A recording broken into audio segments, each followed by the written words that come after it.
Let's turn now to ties and dots. Rhythms don't always occupy complete beats or regular subdivisions. Sometimes we want to extend the duration of a note. We can do this by tying one note to another, as you can see on your screen now.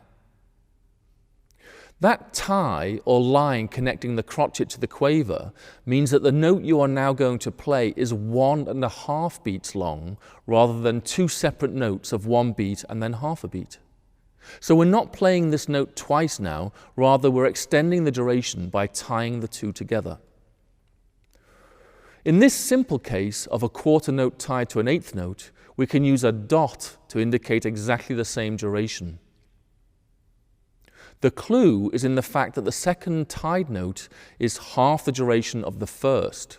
If you see a note with a dot immediately to its right, then this means that the indicated duration is extended by half its duration again.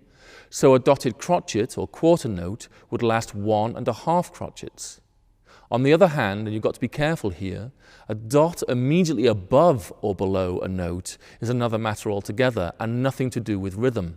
It indicates a staccato or a detached type of note articulation. Let's look at another example. A dotted quaver or eighth note would similarly last 1.5 quavers. So that would be the equivalent of tying a quaver to a semiquaver or an eighth note to a 16th note. Dotting can be further extended by adding multiple dots. 2 dots would extend the duration of the indicated note by half of that duration and half of that duration again. So a double dotted crotchet or quarter note would actually be 1 3/4 crotchets in length, 1 plus half plus a quarter.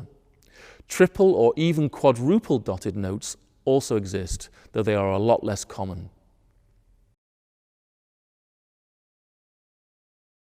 Another notational symbol related to rhythm is the pause or fermata.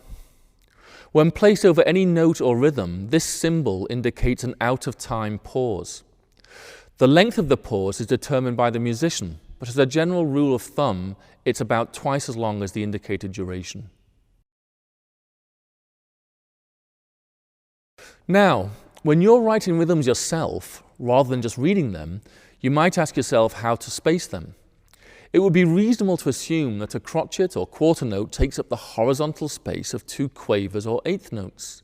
This is sometimes the case. Some composers even prefer it that way. But most publishers tend to squash longer durations into less horizontal space than the requisite number of shorter durations. So you can adopt this approach when writing yourselves. The thing to bear in mind is that when you're writing more than one part, then coincident notes have to vertically align so that you can see which notes will actually sound together.